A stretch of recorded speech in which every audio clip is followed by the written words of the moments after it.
It's time to ditch the excuses. Get up, get out, and shut the f*** up.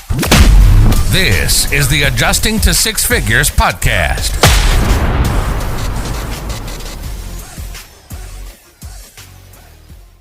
Welcome, everybody. This is the Claims Adjusters Success Podcast by Adjuster University.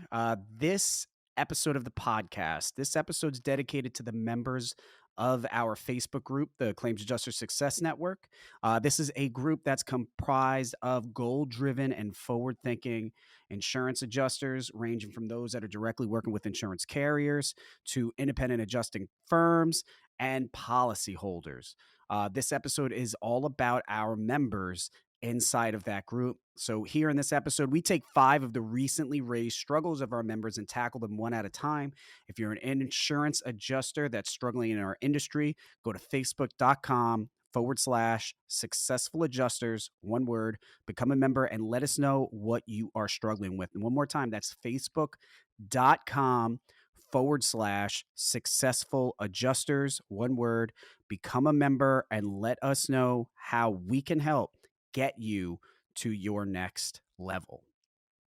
So this is our second installment of the Successful Adjusters edition of the podcast. So today we've got 5 new topics. Again, these are topics, questions that are on the minds of our members inside the Claims Adjuster Success Network Facebook group, and we're going to tackle them one at a time and try to address some of the hot button issues. So one of the hot button issues that we've got for this podcast today: what to do while you are studying for your adjuster's license. So to paint the background, you found out about adjusting, you decided you're going to be an independent adjuster, and you are studying to pass a state exam. For any particular state that obviously requires licensing. Maybe you live in a state that doesn't require licensing and you're getting that license anyway, which you should absolutely do. Having that license, depending on what state that you're in, will open up the door for you to be able to travel to other states and do claims adjusting work. So it's good to have a license to a state with wide reciprocity. So what to do while studying for your adjuster's license? I'll tell you what the wrong move is. The wrong move is to do nothing other than study for your adjuster's license. After you get done with your adjuster's exam, hopefully by that point you feel like you've passed it if you didn't already know, and you enter a waiting period before you actually get the license itself. And depending on what state you're getting this in, that could take some time. But again, the worst thing that you can possibly do is wait and do nothing. Another one of the worst things that you can do is do nothing else while you are studying for that adjuster's exam. Here's why. Thinking realistically, I know, just like you probably know also, that you are not going to spend every waking minute of the day studying for that exam. You're going to get burned out. Let's be honest. It is very difficult being able to pass that exam if you are going to be, if there's going to be a camera on you. Certain states don't require you to be monitored. Some will just certify that you have somebody else in the room at the time and they said that you didn't cheat. Some states require you to go into a facility and have a camera on you so they know you're not going to cheat. So they know that you know all this stuff. You just memorized it all. And if you've heard me talk about this before, then you would know that 90% of that stuff that you're going to learn, if you're going to be like me, if you're going to do property claims, or you're just going to really focus on one line of insurance, 90% or 95% of that exam is going to be completely irrelevant once you enter the industry. Now, nevertheless, we know, I know you're not going to spend every single minute doing that. And I don't think that you should spend every waking minute focused on this exam. You honestly shouldn't. You should take breaks. Now, what you do with that break is completely up to you. Now, what you should not do during that break, when you're removing yourself from the study material, is to do something that's not going to progress your career as an independent insurance adjuster. You can begin doing things right now. You can begin to take, extracurricular courses. If you're going to be a property adjuster like myself, take and you're not a pro when it comes to home repair, start educating yourself now on what it takes to rebuild a house. Start familiarizing yourself with the building materials and repair practices. If you know that one thing that you're going to struggle on is understanding policy, find courses to take where it's going to be easier. And this is all stuff that you're going to be able to put on your resume anyway. Find things that you're going to be able to add to your resume while you're working on that adjuster's license. You don't have to wait. Waiting to get your actual adjuster's license to start padding your resume and getting extra credentials to put on that resume is kind of like applying for an LLC because you want to start a burger joint, but you're not going to get working on the menu until after you get the LLC in the mail. It's going to come. You're going to get the LLC information in the mail. You're going to get your EIN number in the mail. You're going to get the insurance information in due time. But that does not stop you from doing your due diligence, from researching, from learning the different ways to make a patty or whatever you want to do. Keep moving forward. Keep researching, keep learning, keep educating yourself, because every bit of education that you put yourself through, everything you learn is an investment into yourself. Continue to invest in yourself. This licensing process, if you're a new person and you're just getting licensed, this is going to take time. I mean, I can't remember what the turnaround time is for the state of Texas if you're getting the popular Texas adjuster's license, but I think that may take, depending on how fast of a learn, it might take you a month to just learn the material, to really learn the material so that you can take a test without peaking. Okay. So you got a month right there. Then the actual process to get that license back might take another month. I mean, you still got to get fingerprinted. You got to go through background checks. There's a lot of hoops you got to jump through. That could take you a month. And if you've got a full-time job, it could take you more than a month. Break that time up.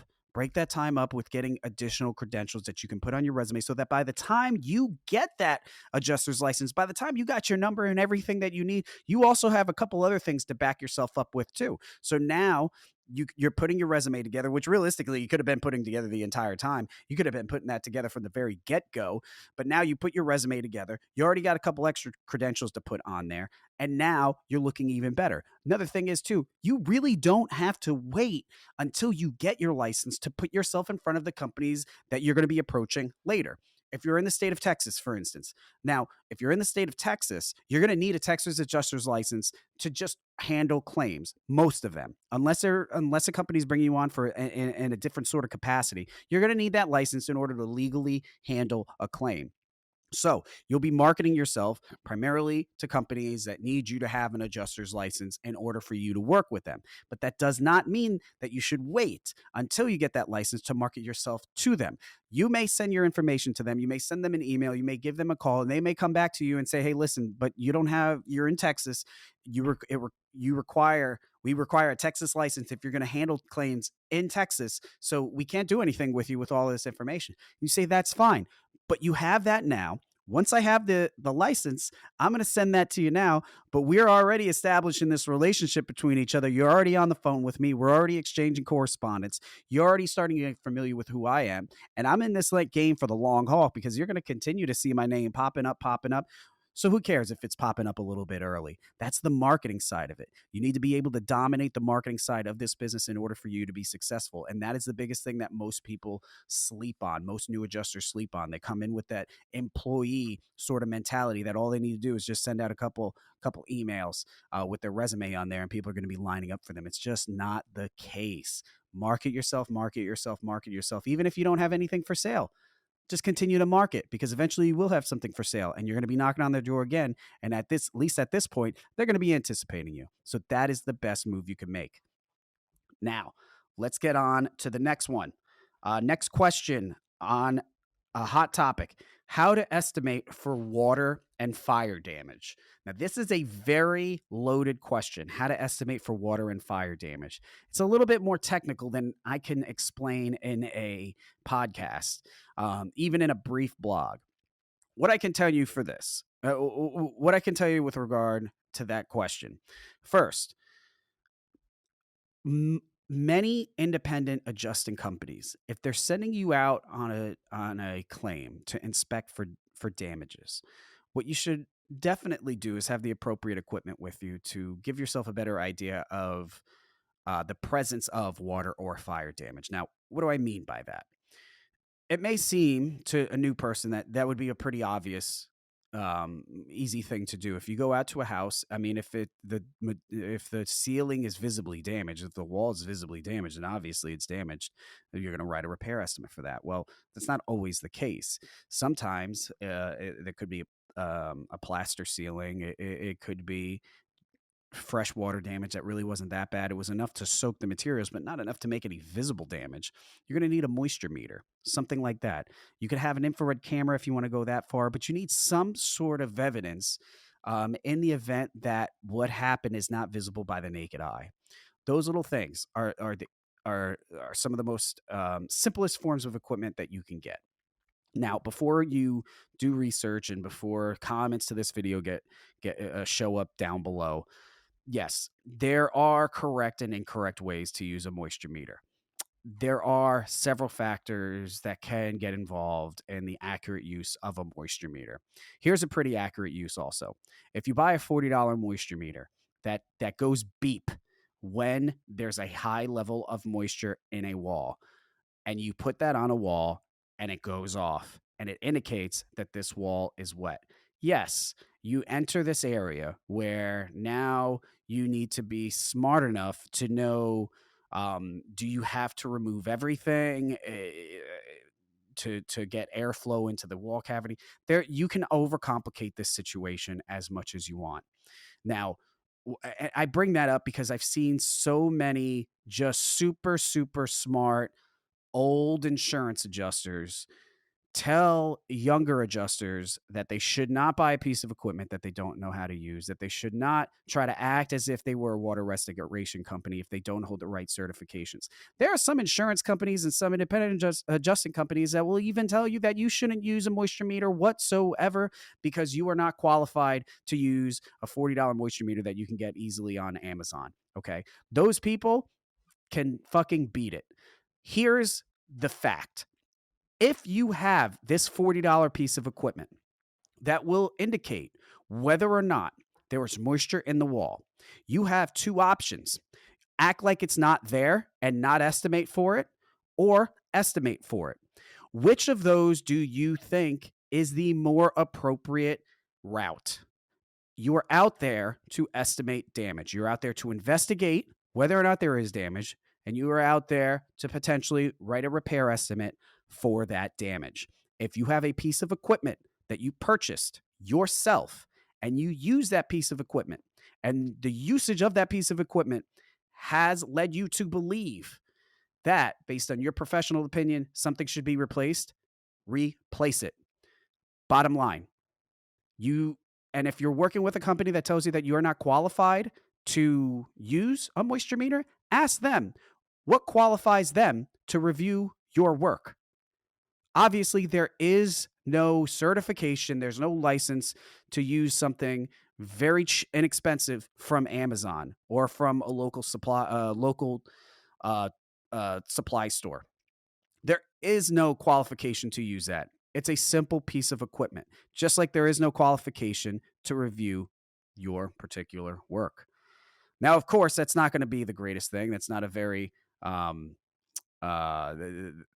that I saying that will not benefit you in the long run.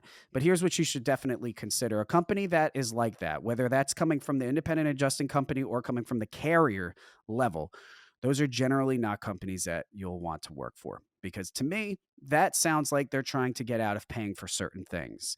They're making up false realities so that they don't have to pay their policyholders for something. And if they don't want to pay their policyholders, the people that are actually paying them, that are actually potentially keeping their stock price up, that are keeping their salaries paid, if they're not willing to pay certain things for that person, I bet that they're not willing to pay certain things for you either.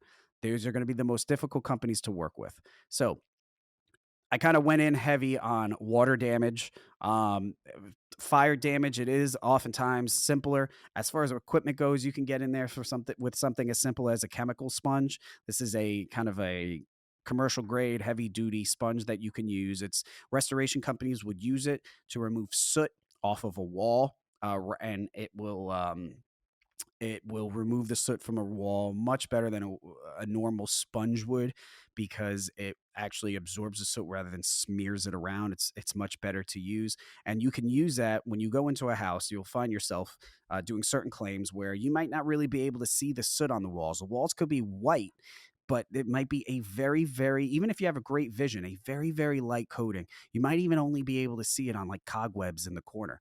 But by using a chemical sponge, you can wipe the wall and the soot will accumulate on the sponge. And then you can take a picture of the sponge and say, okay, it might not look like much. It might not even be exposed in the camera. But when I take this sponge and I wipe the wall, this is soot. There's soot on this wall, and we need to address that. So, that all being said, how do you estimate for something like that? Well, it also depends. Certain with regard to water damage, certain companies will allow you, if I'm going to speak as if we're using the Exactimate estimating software. If you're using Exactimate, there are certain line items that are built into Exactimate that give you additional allowances to remove wet material. Some companies will allow you to use that. Some companies will not allow you to use that. Obviously, I would prefer the companies allow you to use that. Some of the arguments for them not allowing you to use that is because they're not going to a general contractor or whoever they get to come out to make those repairs are not going to actually hire a water restoration company to come out there and do this work. So for that reason, these set of line items inside of Exactimate, they don't want you using them. And I think that that is bullshit. Here's why. Removing a piece of wet drywall, soaking wet drywall, is not as easy as removing a dry piece of drywall. Anybody that has ever done demo would be able to would be in agreement with that. Let's exercise some common sense right now. If you were in a dry room, completely dry, and you were given the task of just taking drywall off of the wall,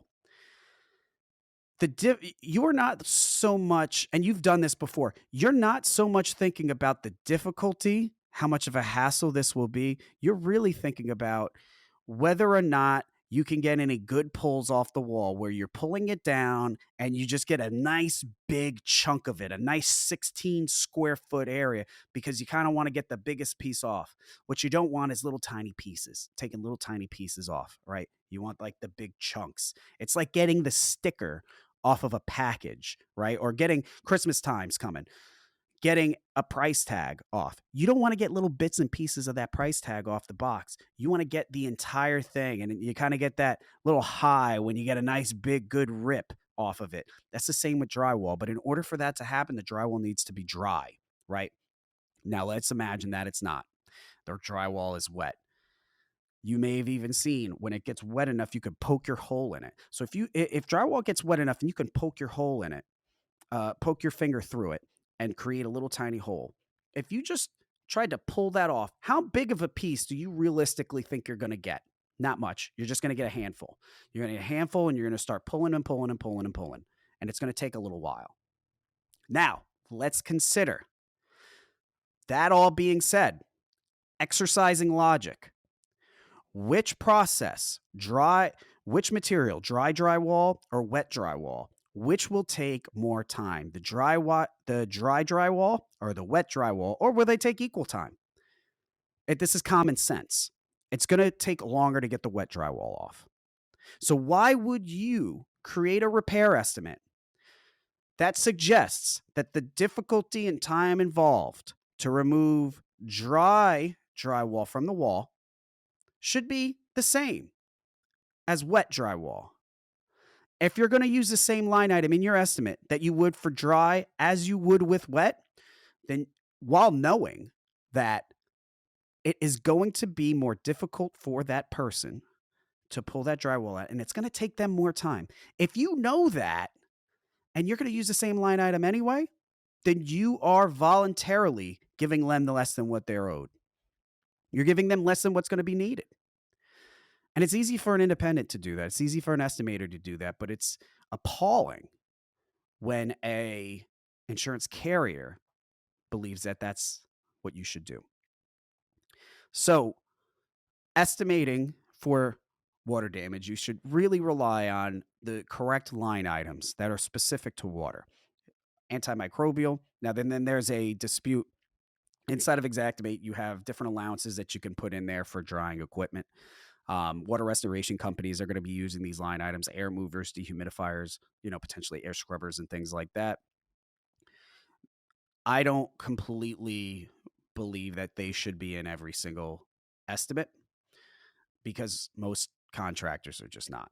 If you know me by now, then you know that I am on the side of giving the policyholder as much, that we could possibly get away with so that they can get what is actually needed to get the repairs done.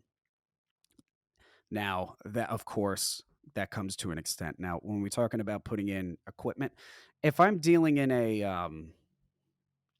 nursery or a child daycare and a business that needs to keep running, yes, I'm probably gonna put an allowance in there to get some drying equipment on there because we're also going to be dealing with a business interruption exposure. Okay, so the idea here is to say we're going to give you more on the property damage end so that it limits the exposure on the business interruption end. But when dealing inside of residential repairs, it is extremely rare that a contractor is going to come in weeks, probably weeks after the claim is settled, come in there, take out wet materials, and then set up equipment. They're just not going to do that. Here's what's actually going to happen. They're going to come in, things are going to be drier. They're going to rip out materials, and then some days later, they're going to come back and put it back up. That's just how it is. Now, if it ends up being different, okay. If they end up doing that, fine. You could potentially handle that on a supplement, given the time, given the accuracy, given the reasonability of the timeline. But otherwise, it's just, if you had a water damaged house and it was damaged by water on January 1st, and by February 1st, somebody is out there actually making the repairs. If a qualified contractor would put equipment out there if it was absolutely needed, would that occur more than 50% of the time? And my argument is that it would not. Certainly would not. And for that reason, I don't include it in there. Now, for things like fire damage, how to properly estimate for fire damage. Another thing you have to remember too, if there was a fire, odds are at some point after the fire, there was water. So you'd be using a lot of the similar things. The same ideas apply with equipment. I mean, typically I will not put in air scrubbers or anything to really improve the air quality outside of just a ozone filter, ozone machine, just to get the odor out.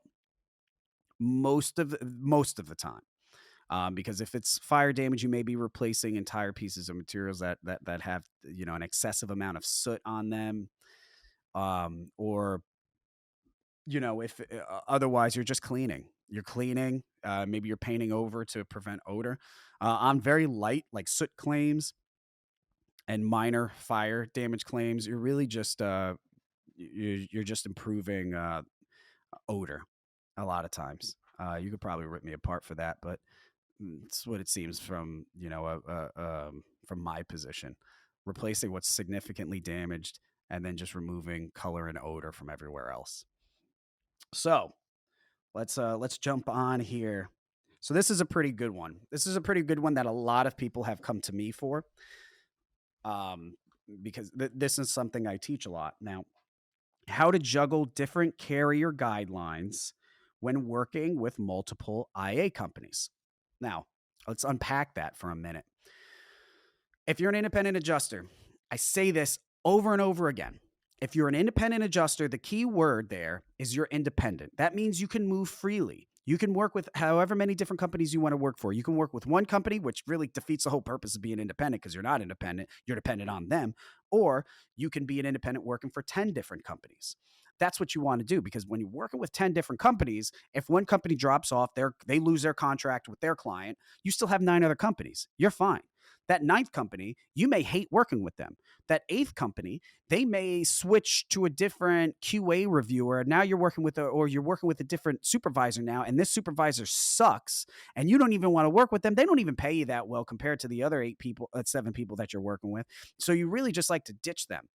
You have that flexibility there when you're working for so many different companies. You can ditch them and just be on the lookout for the next company to come along, and maybe they'll pay better and they got better personnel in there, and it's a much more enjoyable experience. And now when you look at your clients, when you look at the totem pole of your clients, now you're improving your clients because you're ditching the ones you don't like as you find ones you do like. And so that you're constantly elevating the quality of clients that you have. So when you do have 10, inherently, you're going to be facing this difficulty because all 10 of those companies, odds are, all 10 of those companies, they're going to want things done a different way. And it is your job as a professional to be able to facilitate that, to be able to deliver the product that they're expecting in the way that they're expecting it to be delivered.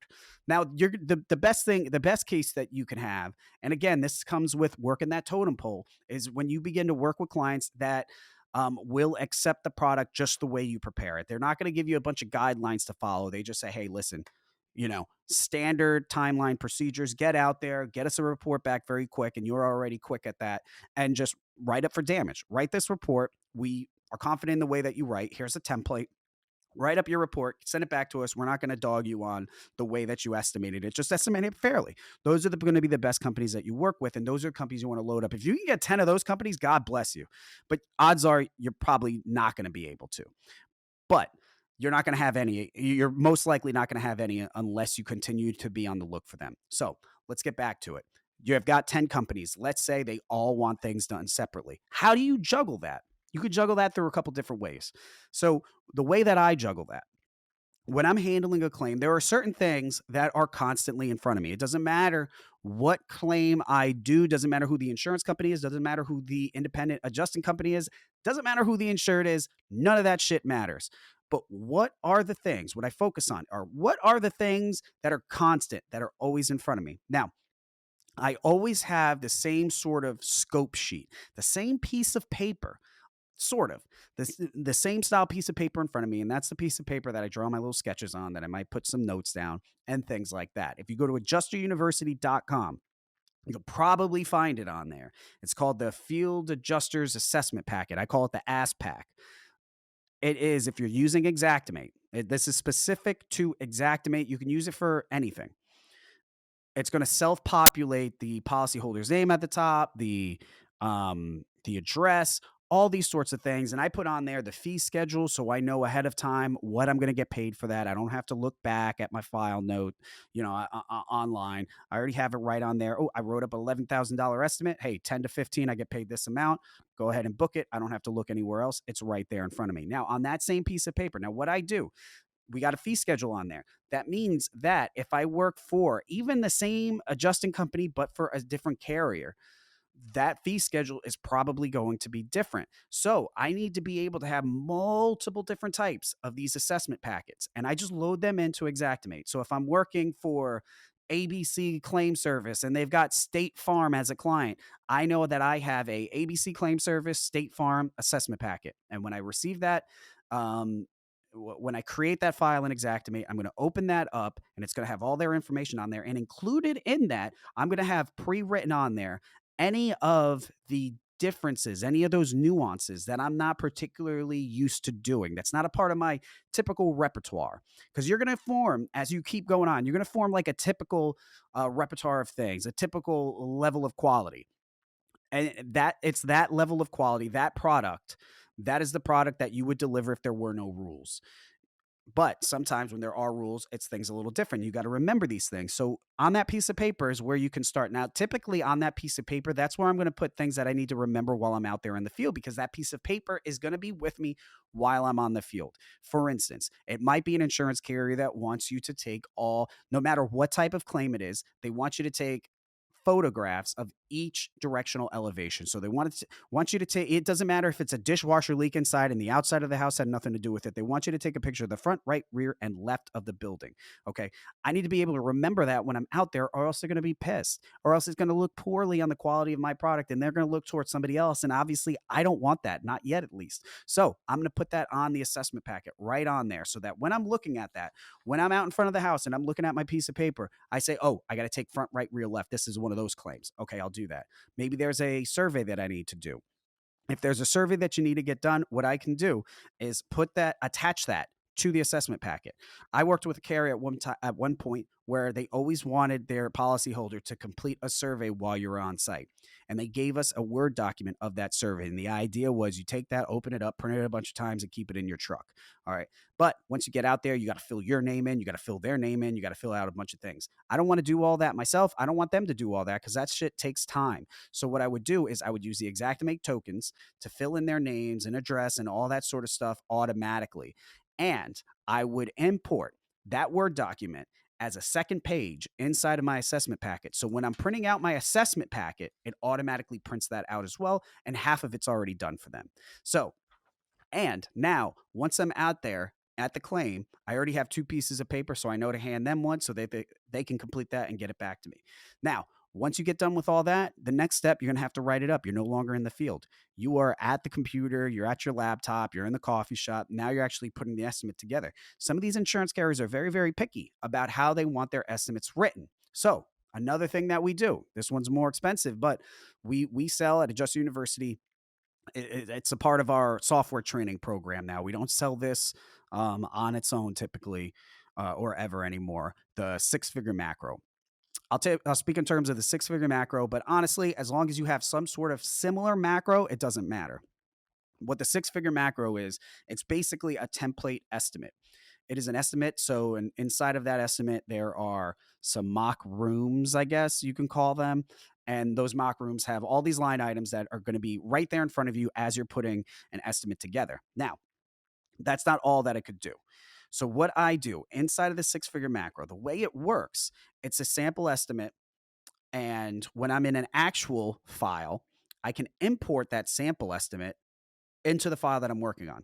So all of those line items that I set up way in advance, first of all, if I'm working for a specific insurance carrier, I'm going to create a new version of the macro. And I'm going to make small adjustments to my macro to fit the way that they want their estimates written. For instance, I typically always put in for an allowance to do some final cleaning after all the repairs are done, just final cleaning around the room that was affected. Some insurance carriers don't want you doing that. They think that this is something that should be done intermittently all throughout the course of the repairs. Fine. Now, if that was the case, then I would remove that line item from there entirely. Now, once I am working on a file and I import that estimate, if I see that that's not there, I know that that's not there for a reason. It's not there because that's not what they want. Same goes for what I had said about water mitigation related line items, to WTR line items. Some of insurance companies, they don't want that. You take them out, adjust the macro so that it fits their estimating guidelines. And the things that don't really apply like that, the things that aren't specific about line items, the other things that you will only need to remember when you get to the point of preparing that estimate, you can actually create folders or rooms or other little indicators inside of this macro, inside of this sample estimate that you're using. So the best way I can explain it is this. In this sample estimate, what I did, I created 2 different sketches, dwelling sketch and a other structure sketch. Now, inside of those sketch categories are tabs, and those tabs say for dwelling, I've got the exterior, second level, first level, basement. Okay. Now, when you go over to estimate items and you're looking at everything, at the very bottom are all the line items, and those line items are found inside of folders. You can create folders inside of Xactimate in the estimate line items. So all I did was I put all the line items that I would use in dry rooms, like a living room or like a bedroom. All of those commonly used line items are inside of a folder just named living/bedroom. Similar, wet rooms, kitchens, bathrooms, laundry. Same thing, different line items slightly. There's some different ones included in there. That's in its own folder as well. Now, what you could do is just create another folder, things to remember. This is already in the six figure macro, things to remember. And then put name folders after that. The name of those folders can act as your notes, because as you develop your estimate, as you're building your estimate, it's going to be right there on the same screen. So if you know that every one of this carrier's specific estimates that they want an insured to value report with it, rather than waiting for somebody to come back and say, hey, you forgot to give us the insured to value report, just have that included as a little folder. That way you look at it and you say, I remember now, I got to do one of those little reports. So you have to, to sum everything up, you have to figure out what is going to be in front of you. Never rely on your memory. It's not feasible, because even if somehow you think that you memorized 10 different estimating guidelines, 10 different SOPs throughout the year for all these different people that you're working with, you're going to make a mistake, and those mistakes accumulate. And as those mistakes accumulate, people like me, smarter people, are going to come in and take your clients away from you, because our mistake rate is going to be less. And it is less because we have less trust in ourselves and our own memory. So we're going to put things in front of us that are going to keep us from making those mistakes. And the less mistakes that we make, the less rejections we're going to receive from our clients. And that lack of rejection is going to increase the timeline of our assignments. So it's going to look like we're doing our work much faster, because we're dealing with less rejection. We're an easier person to work with compared to the person that's not doing that. So, next question: how to know how to write for property damage repairs. This is easy. Step 1: if you don't know how to repair property damage, you need to figure it out. It is very easy to figure these things out now. You don't have to look up repair people and call them and ask them for their help. YouTube, the internet, you can figure out how to do these things. Put yourself in the shoes of the person that has the actual damage. If their ceiling has collapsed because of a pipe burst above it, what would you do if you had no money whatsoever? Or what would you do if you had to make that repair yourself and insurance wasn't involved and it was your house and you had no idea what to do? How would you approach that? Look it up on YouTube. I bet if you looked up right now how to fix a collapsed ceiling on YouTube, you're going to get probably 50 results. Just watch a couple of them, and you're going to realize that there's some consistencies throughout all these videos. And once you do that, you don't have to be able to say that you have the actual experience in doing something like that in order for you to know how to do it. Now, once you know how to do it, it just comes down to transcribing what you mentally know, what you visualize, taking your visualization of the repair process and transcribing that into Xactimate language, or transcribing that into Symbility language. Now, I'm not a Symbility guy, I'm an Xactimate guy, so I'm going to speak in terms of Xactimate. Now, once you know that, then you just got to find the line items. If you're using something like the six-figure macro, the line items are going to be right in front of you, and you're not going to have to worry about anything like that. But if you're not using the six-figure macro and you're going to just cherry pick line items through the database of thousands and thousands, that's fine. But here's what you need to remember. You need to be very cautious. You need to be very weary of the name of the line item, what the line item is. And once you find that line item, if it's the ceiling and you're looking for 5/8 inch drywall ready for paint, right? You need to understand what that line item actually includes. And you can easily do that. There's a description. You can click on the picture, wherever the case is, there's going to be a description involved. Understand the descriptions. And remember, these descriptions do occasionally change. Xactware, the company that owns Xactimate, they will change them from time to time.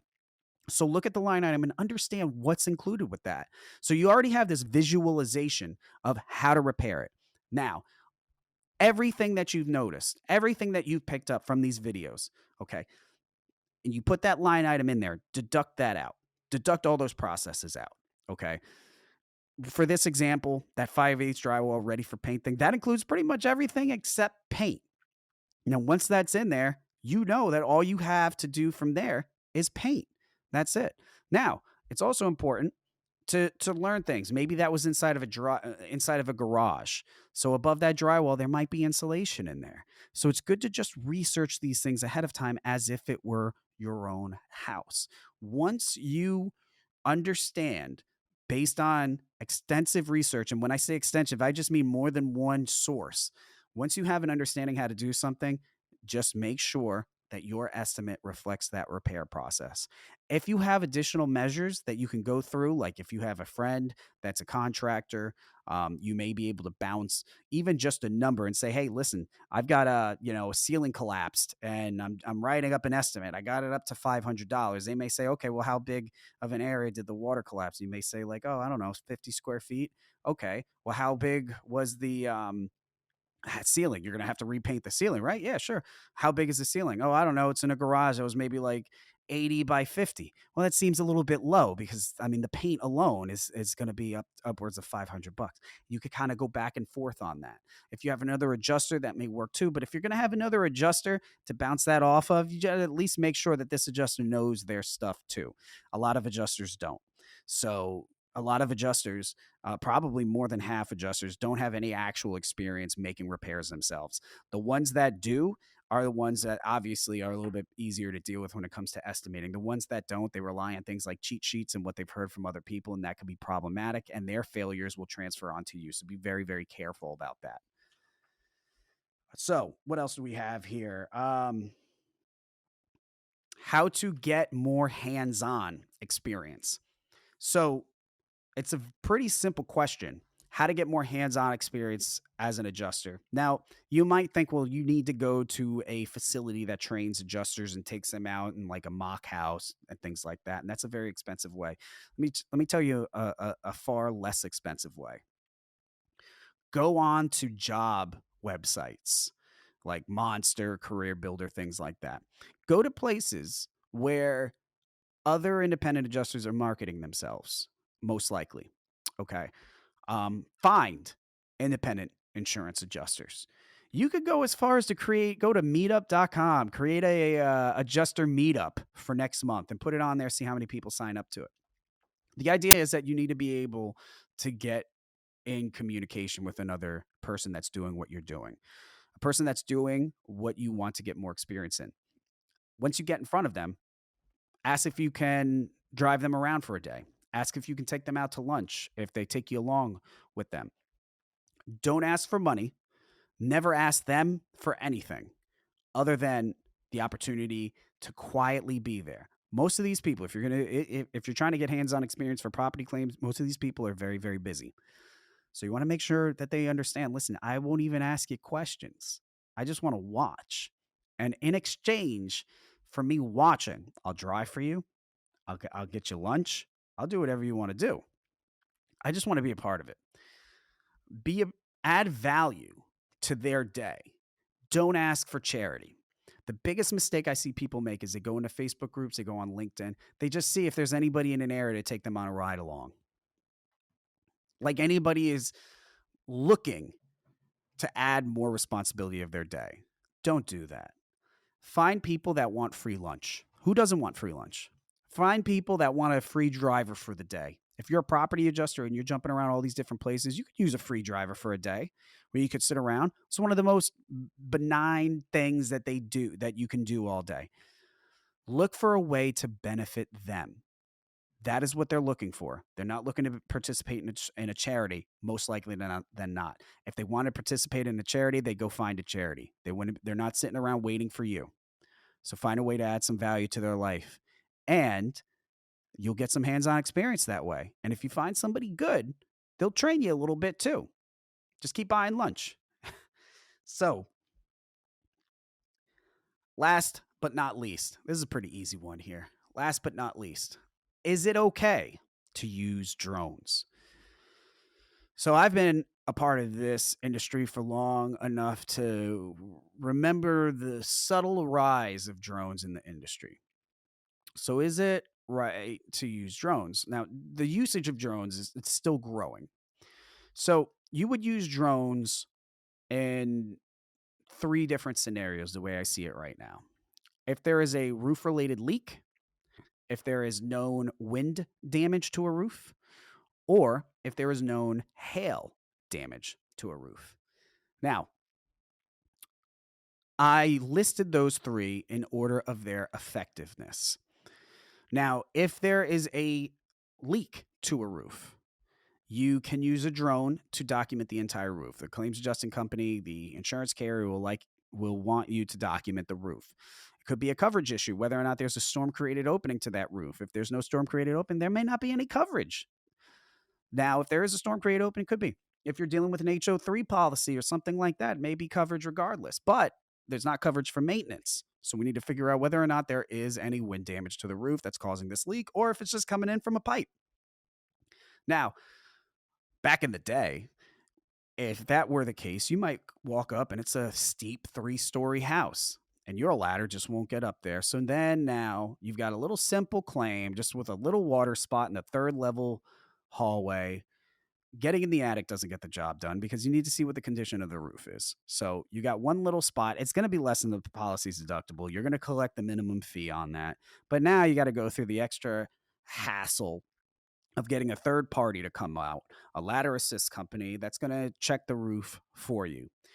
You may even work with a insurance company or claims adjustment company that will say, hey, listen, you can't send that company out just to do the inspection themselves. You need to be out there. So now you're getting paid the minimum fee. You're making 2 trips out there. And even worse, they may say that they will only pay to put a ladder up and that you have to physically get on the roof and document it themselves.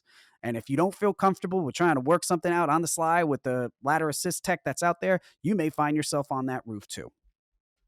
Unless you have a drone that flies up there, documents the entire roof, documents the fact that there is no damage to the roof, and that there is no coverage for any maintenance related line items. The water entered the building through a wear and tear / maintenance related leak coming from a rear slope roof perforation. That's it. Wham, bam, done. Close it up, minimum fee, goodbye. So that's on the general leak. Now, when you're dealing with wind damage, could be a similar situation, okay? You could get up there. There's no wind damage. You flying the drone up. There's no wind damage whatsoever. You're going to be able to know. These drones have great cameras. The drone that I use, I could fly that drone up 50 feet above the house, take one shot, and I'll open that photo up on my laptop and I can zoom in on every single shingle probably on that gable roof. Those cameras are that powerful. But when you fly that drone up there, you just check it. You got to check it meticulously. It is, a lot of people do argue that it's harder to see wind damage when you're not actually on the roof. Trying to support that, a drone really doesn't take the place of actual boots on the roof, that you can't see it as well, damage as well through a drone versus being up there yourself. Well, guess what? I've been checking out roofs my entire life and I miss shit when I'm on the roof. It happens. If there's if there's a wind torn shingle, if the shingle has been ripped off, you're going to see it. If you point that drone in every square foot of that roof, you're going to catch it. You're going to see a blatantly missing shingle. It's the bottom line. If it's a creased shingle, meaning that it just came up and went back down, right, you might miss that with a drone. You might miss that in person too. The nice thing about a drone is, though, if it's an 8/12 pitch, you got a steep pitch there. If you've got creased shingles closer towards the eave, right at the edge of the roof, towards the end, it's a little bit hard to see the crease at the top of that shingle while you're standing 5 feet above it. But if you're flying a drone, you can angle that thing so that shingle is flush against the camera and you can see whatever's going on there. So I argue that it is easier, as long as you take the time, it is easier to find damage with a drone, wind damage. Now, I would prefer just to do that.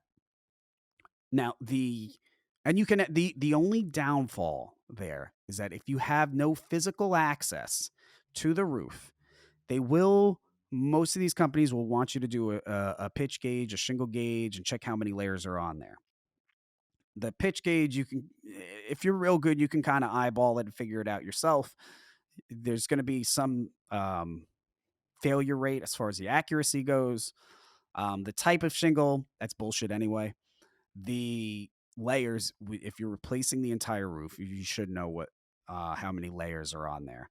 Some parts of the country, it's very rare that you see more than one layer. Other parts, sometimes you get 3 or 4. Here in New Jersey, where I'm from, it's somewhat common to see roofs with 2 layers on it.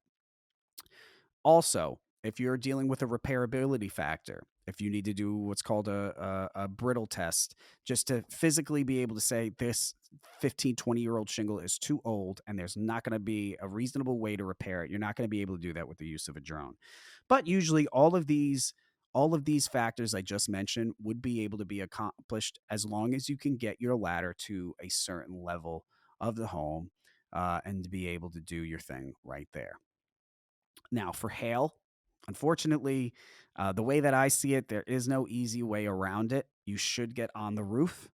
Um, I have seen people try and if the hail is that bad, if it's like significant hail where if a drone is 10 feet away, you can clearly see massive impacts. I mean, I've gone to big hailstorms down south in Texas, Louisiana, where there's no doubt about it. It's hail damage. You could be 100 feet down the road. You know that house has been torn to bits from hail. But I've also been in more hailstorms, where you need to be kind of upfront. And if you don't replace that roof, if you don't have the evidence that's needed to replace that roof, you may find yourself having to go back out there with a contractor who's going to literally might be there with a magnifying glass and just there to waste your time on it. You're not going to be able to get that job done and effectively dismiss claims made by a contractor or a public adjuster if you're sending a drone up there and it's just going to turn into a mess. So typically for hail, I don't recommend using that. Now, all 3, no matter what, I will also make sure that you are aware of this. And I want you to really hear what I'm saying here. In order for you to fly a drone legally, if you are flying it for commercial purposes, I don't know what the current law is, so I don't quote me on this. This is not legal advice, but I believe that if you are flying a drone without a license, but you are flying it for commercial purposes, which means that you are flying it in exchange for money, basically. If you are caught by someone being the FAA or something like that, you will be subject to a fine. I'm not sure what else. But yes, if you are flying a drone for private purposes, personal reasons, that's fine. No big deal. If you're going to fly it for claims, I believe you are still supposed to have a license for that. And if you get caught, you will be in some amount of trouble. I don't know who would catch you, but nevertheless, don't fly a drone into an airplane. That's a good that's a good start right there. So in today's episode, we went over what to do while studying for the adjuster's license, how to estimate for water and fire damage, how to juggle different carrier guidelines when working with multiple IA companies, how to get more hands-on experience, and is it okay to fly drones? One last thing on the drone bit. I am a drone user, and drones can be expensive. I don't recommend getting a cheap drone. Definitely go DJI. I believe I use a Mavic Pro Mini 2, something like that. It's a very small thing. Great quality, very durable as well. Now at this point, I spent years without using a drone. I only started using a drone when a carrier that I worked for said that on claims, on assignments of theirs where you couldn't access the roof, instead of getting that third party ladder assist to go out and do it for you, that they would only contribute $150 for that expense. So I would never want to go back out a second time. So I would always ask for the tech just to go out there on their own, set it up on their own, get out there, do the report, send it to me, and I'll do whatever I have to do on my end. That service was typically $225. Now, this carrier that I was working for, their minimum fee was I think I collected $195 or something like that for it. So if I went out and it was a minimal damage, just like I said before, And the location where I would get most of my work for this carrier, that was in Philadelphia. And a lot of the houses in Philadelphia had flat roofs and they were much older. So a lot of maintenance leaks there. So in situations where I knew I was already collecting 195 minimum fee, I was already an hour and a half away from my house. Sometimes they would ask me to go back out there to be present during this inspection, just to be able to say, oh yeah, there's no damage, this is maintenance related. Still collect the same 195 and now have to be out of pocket for an additional amount. So at that point, I decided to make an investment and get a drone. And ever since then, I mean, having that drone, it's an expensive it's one of the more expensive pieces of equipment that I use. But at this point, it's necessary. I've used it more and more as the months go by. Now, some companies will tell you that they do not permit drones. They'll tell you that flat out. And if they don't permit drones, then it's your ethical responsibility not to use it.